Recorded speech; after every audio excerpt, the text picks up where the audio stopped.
우리가 신앙생활을 하면서 크게 두 가지 영역이 있습니다. 그것은 바로 보이는 영역과 보이지 않는 영역이 있죠. 보이는 영역이라면 우리가 잘 알다시피 외형적인 이런 교회의 모습, 예배당의 모습, 예배를 드리는 성도들의 모습, 이런 모습들이 이제 보이는 모습이라 할 수 있겠습니다. 그러나 보이지 않는 영역들이 있습니다. 우리가 그 보이지 아니하는 영역을 우리식의 표현으로 영적인 부분이라 표현하지. 영적인 부분. 항상 신앙생활에 있어서 우리가 명심해야 될 것은 우리는 사람이기 때문에 항상 보이는 부분에 대해서 집착하게 되어 있습니다. 그러나 신앙의 차원은 다릅니다. 보이는 부분에 집착하다가 결정적으로 보이지 않은 부분을 소홀히 해서 보이는 부분까지 무너지게 되는 그런 낭패를 당할 수 있는 부분이 바로 우리의 신앙생활이라 볼 수 있겠습니다. 그렇습니다. 우리의 신앙생활은 전쟁입니다. 우리가 신앙생활을 하는 것 자체가 만만치가 않죠. 본문 말씀에 보면 이스라엘 백성들이 광야를 지나는 동안 작은 전쟁이지만 아말렉과의 첫 전쟁이 벌어졌습니다. 광야 생활에서의 첫 번째 전쟁이었죠. 자, 우리가 한번 보겠습니다. 애굽에서 출애굽을 하고 애굽에서 나온 것은 우리가 영적으로 표현했을 때 이것은 하나로 이제 구원을 받은 것이죠. 우리가 예수를 믿고 구원받은 것, 이것이 어떻게 보면 영적으로 우리가 이미 출애굽을 한 거죠. 그렇지만 출애굽을 했다고 끝난 것이 아닙니다. 가나안을 향해 그 광야를 가로질러 가는 동안에 우리는 거기서 수많은 전쟁을 치러야 되고 수많은 장애물들을 넘어서야 되는 것이죠. 이것은 우리의 몫입니다. 그렇기 때문에 사랑하는 여러분, 결코 구원은 끝이 아니라 우리 신앙생활의 시작입니다. 아이고, 나 이제 구원받았으니까 됐어, 이제 구원받고 그냥 천국만 가면 돼. 네, 근데 결코 그것이 만만치 않습니다. 우리가 구원받음으로 말미암아 우리가 죄와 짝하고 살았던 우리의 옛 신분이 달라졌습니다. 전에 죄와 짝하고 살았을 때는 마귀와 친구처럼 지냈지만 이제 예수를 믿고 구원을 받았기 때문에 이제 그 사단 마귀의 권세와 이제 적이 됐지 않습니까? 구원받은 우리를 사단 마귀가 가만 놔두겠습니까? 가만 놔두지 않죠. 여러 가지 모습으로 공격할 것입니다. 오늘 본문에서 이스라엘 백성들과 전쟁했던 아말렉 족속들은 야곱의 형 에서의 후손들, 즉 에돔 족속들입니다. 아말렉 족속은 이스라엘의 역사 속에서 이스라엘을 끊임없이 괴롭히는, 아주 우리가 신앙생활하면서 사단 마귀의 권세와 같이 끊임없이 회방하고 끊임없이 괴롭히는 그런 세력들로 등장합니다. 사랑하는 여러분, 우리가 믿음 생활하면서 아말렉과 같은 그런 죄악의 공격과 유혹, 그런 시험, 그런 유혹들을 당할 때가 얼마나 많이 있습니까? 그러나 아말렉은 반드시 물리쳐야 됩니다. 물리쳐야 될 적입니다. 아말렉을 물리치고 우리가 전진해야 그 가나안 땅에 도달할 수 있는 것이죠.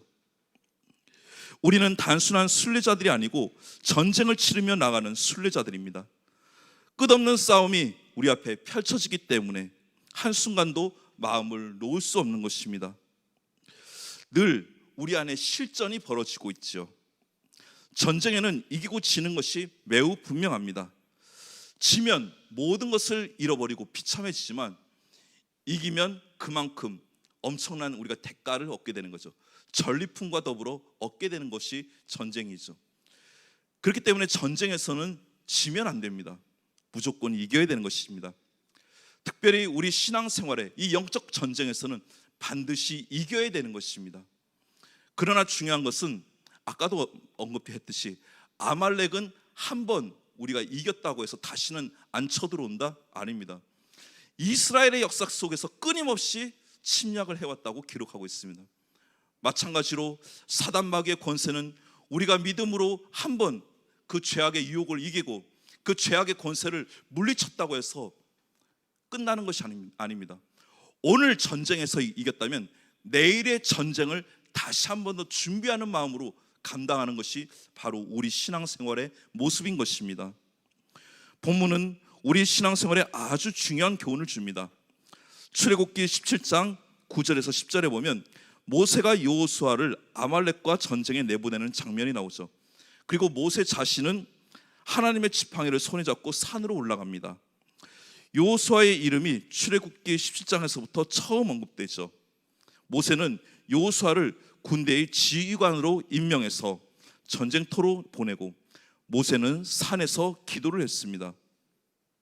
사랑하는 여러분, 여기서 우리가 일상을 살아가면서 믿음 생활을 하면서 반드시 두 가지 영역을 같이 감당해야 됩니다. 하나는 하나님께 맡겨야 될 영역이 있고, 하나는 내가 직접 감당해야 될 역할이 있는 것입니다. 전쟁에서 싸울 때 반드시 전쟁에서 잘 싸우는 것도 중요합니다. 그러나 그 전쟁에서 이길 수 있도록, 보이지 않는 그 하나님의 거룩한 손이 역사할 수 있도록 우리는 또 기도해야 될 줄 믿습니다. 오늘 본문에서 모세는 이 전쟁을 위해서 기도를 하고 있고, 여호수아는 직접 그 전쟁에 나가 싸웠다고 말씀하고 있습니다. 사랑하는 여러분, 모든 영역이 다 마찬가지죠. 학생들도 마찬가지입니다. 열심히 기도만 하고 공부를 하지 않는다, 결코 좋은 결과를 얻을 수 없습니다. 기도만 한다고 시험 볼 때 하나님이 1번은 몇 번이다, 2번은 몇 번이다, 이렇게 답을 가르쳐 주시는 게 아니잖아요. 하나님께서는 때로 자기 나름대로 노력하고 준비하면서 그 가운데 기도하기를 원하시는 거죠. 본문 출애굽기 17장 11절 말씀은 우리가 잘 아는 말씀입니다. 17장 11절에 보면 모세가 손을 들면 이스라엘이 이기고 손을 내리면 아말렉이 이기더니라고 기록되어 있죠. 지금 접전이 벌어졌습니다. 마치 시소를 타는 것과 같아요. 이쪽에서 엉덩이에 힘을 주면 시소가 이쪽으로 훅 내려가고 한쪽이 휙 올라가고, 또 이쪽에서 또 엉덩이에 힘을 주면 이쪽이 휙 내려가고 이쪽이 올라가고, 마치 시소 게임과 같은 그런 전쟁이 지금 펼쳐지고 있는 것입니다. 모세가 손을 올리면 전쟁에서 이기고 손을 내리면 갑자기 이스라엘 백성들이 밀린다는 것이죠.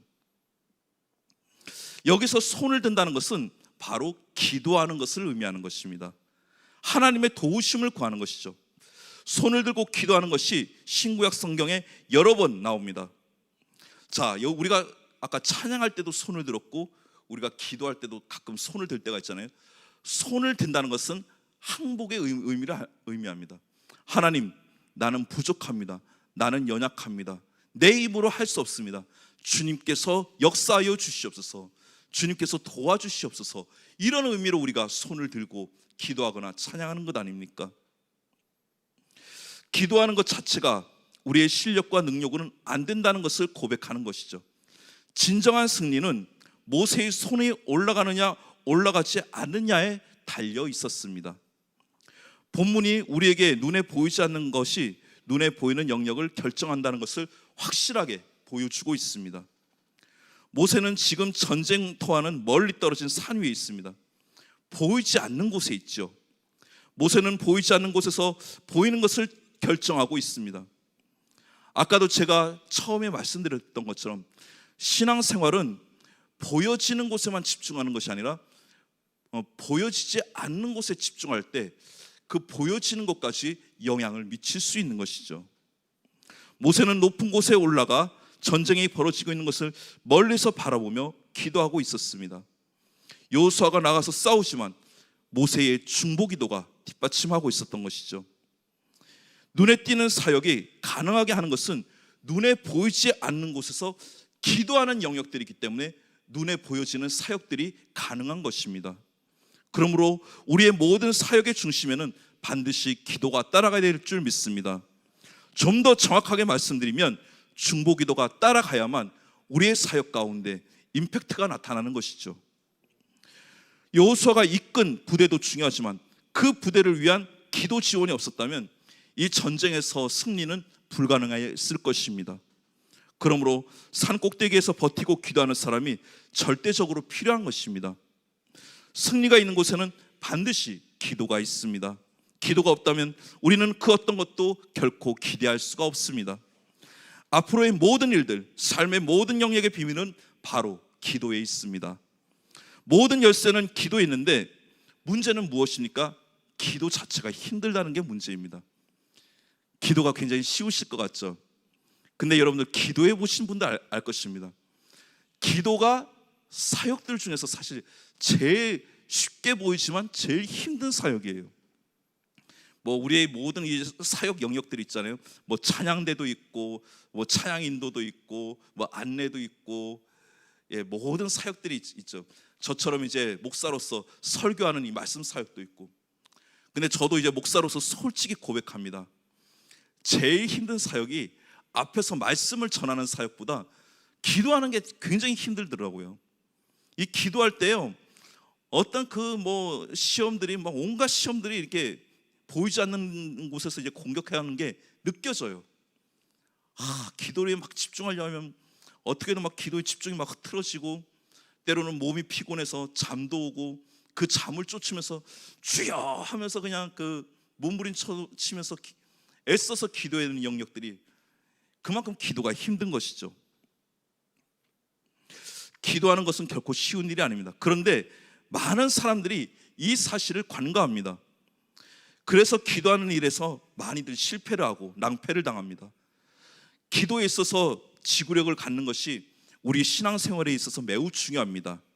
우리 모두가 기도에 있어서 강인한 지구력을 갖게 되기를 주님의 이름으로 축복합니다. 기도에 승리해야만 다른 사역에서도 우리가 승리할 수 있는 것입니다. 기도는 힘든 것이기 때문에 반드시 동역이 필요한 거죠. 사랑하는 여러분, 기도 혼자 하면 힘들어요. 진짜 힘듭니다. 근데 같이 기도하는 믿음의 동역자들 있잖아요. 그럼 기도에 그만큼 힘이 실립니다. 우리가 혼자 주여 하면서 외치면서 기도하는 것보다 다 함께 주여 외치면서 기도하는 게 왠지 힘이 더 실려요. 그렇기 때문에 기도는 가능한 혼자 하는 것보다 같이 이렇게 공동체가 모여서 기도하는 것이 굉장히 중요한 것이죠. 사랑하는 여러분, 정말 오늘 기도하는 자리에 정말 잘 오셨습니다. 자, 우리 좌우 옆에 분들에게 이렇게 한번 인사해 볼까요? 기도하는 자리에 함께 해주셔서 감사합니다. 네, 힘들기 때문에, 기도는 힘들기 때문에 같이 이렇게 동역을 해야 됩니다. 기도하는 팀이 있어야 됩니다. 이번에 우리가 릴레이 모나미 중보 기도 사역팀이 이제 꾸려졌는데요. 이렇게 팀이 꾸려지는 건 매우 중요하죠. 그리고 우리가 이제 다음 주부터 이제 새벽마다 새 성전 건축을 위한 특별 새벽 기도회를 하게 될 텐데, 혼자 기도하는 것보다 같이 기도할 때 하나님이 더 큰 은혜를 주신다는 것 우리는 분명히 경험하게 될 것입니다. 그 자리에 나오시는 분들만 경험하게 될 것입니다. 안 나오면은 뭐 어쩔 수 없어요. 기도의 중요성을 알고 영적 전쟁에 선봉에 서서 손을 내리지 않겠다고 결단한 사람을 중심으로 하나님께서는 그 사람을 사용하십니다. 모세가 만약에 혼자 기도하러 올라갔으면은 아마 그 전쟁에서는 분명히 졌을 거예요. 왜요? 모세 혼자 계속 손을 올린다는 게 이게 보통 쉬운 일이겠습니까? 아니죠. 근데 기도의 동역자가 같이 올라갔습니다. 바로 아론과 훌입니다.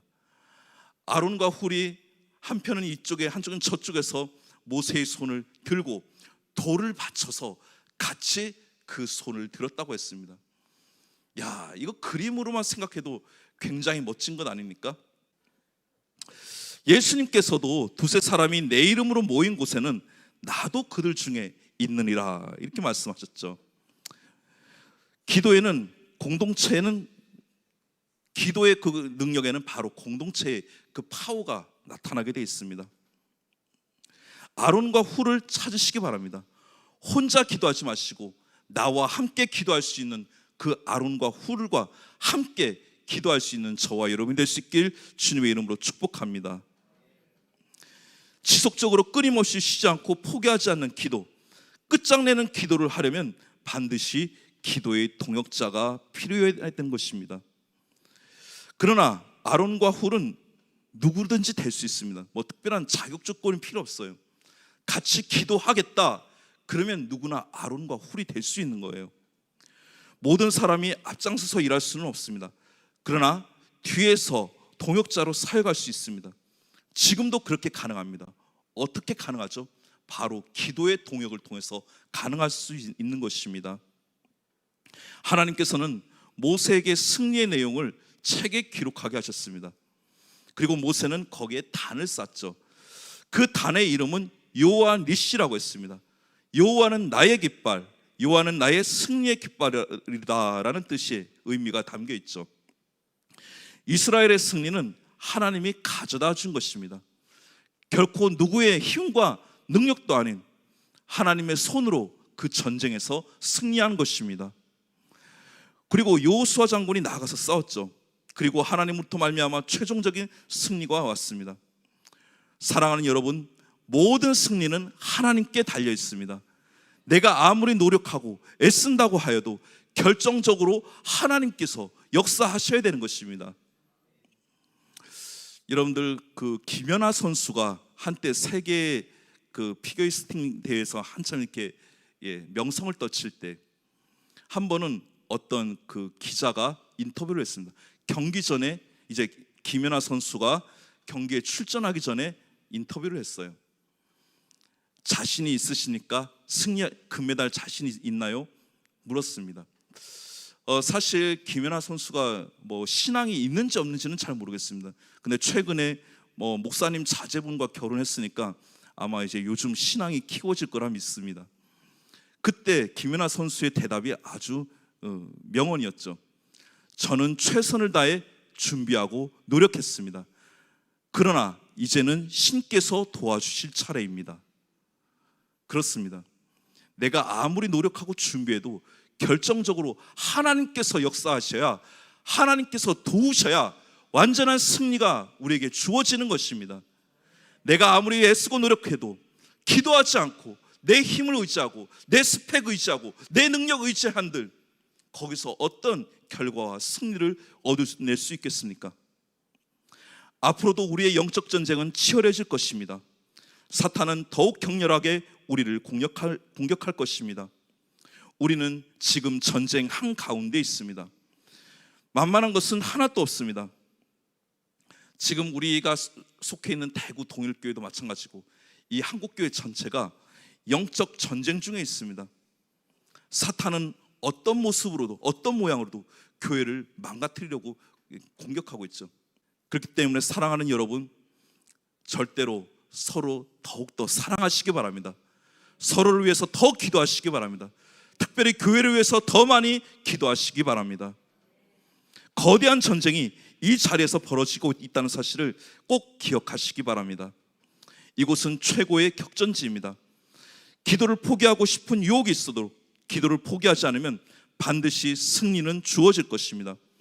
아무리 힘들고 피곤해도 전쟁에서 이기는 날까지 결코 기도의 손을 내리지 마시기 바랍니다. 내 기도의 손을 붙잡아 줄 사람이 없다면 이렇게라도 기도하세요. 하나님, 지금 내 손을 붙잡아 줄 아론과 훌도 없습니다. 주님께서라도 내 손을 붙잡아 주시옵소서. 이렇게 강력하게 기도할 수 있길 바랍니다. 내려가는 순간 지는 거예요. 무너지는 거예요. 다 끝나는 거예요. 우리의 기도의 손이 결코 내려가서는 안 되는 것입니다. 우리는 한시도 마음을 놓을 수 없습니다. 기도를 멈추면, 기도의 손을 내리면 별별 일이 다 일어납니다. 저도 교회 사역을 감당하면서 느끼는 거지만 이거 일어날 수 없는 일인데 어떻게 이 일이 일어날 수 있지? 막 생각지도 못했던 복병이 여기저기에 일어나서 뭐 교회 사역을 방해하는데 정신을 못 차리겠더라고요. 교회 사역을 감당하다 보면 영적 전쟁이 얼마나 치열한가, 그것을 우리는 느끼게 될 것입니다. 우리가 기도의 손을 들 때 여호와 니시의 하나님께서 우리에게 승리를 주실 줄 믿습니다. 저와 여러분들의 삶에서 승리의 역사는 이 자리에서 벌어진다는 사실을 기억하시기 바랍니다. 여기에서 끝장나지 않으면, 우리는 무언가를 보지 않으면 소망이 없습니다. 최고의 격전지는 바로 기도의 자리입니다. 기도의 근성, 기도로 승부를 거는 기도의 승부, 결단코 선언을 내리지 않는 강력한 기도의 전사들이 되어서 밤을 꼴딱 새며 기도하는 한이 있더라도 우리는 결코 기도의 손을 내려서는 안 될 것입니다. 이제 다음 주부터 새 성전 건축을 위한 특별 기도, 새벽 기도회가 시작됩니다. 우리가 다시 한 번 더 그동안 코로나19로 잠들어 있었던 기도의 야성을 깨울 수 있길 바랍니다. 기도의 야성을 깨워서 우리가 이 외형적으로 보여지는 아주 멋진 성전을 건축하는 것도 중요하지만 먼저 영적으로 단단한 기초공사를 할 수 있는 저와 여러분이 될 수 있길 바랍니다. 하나님의 그 허락하신 기도를 통해 진정한 영적인 기초공사를 제대로 세울 때 우리 대구 동일교회는 그 음부의 권세가 흔들 수 없는 가장 견고한 이 시대의 하나님의 전이 될 것입니다. 공동체가 될 것입니다. 이를 위해서 함께 마음 모아 뜻을 모아 힘을 모아 기도의 자리에서 함께 기도할 수 있는 저와 여러분이 될 수 있길 주님의 이름으로 축복합니다.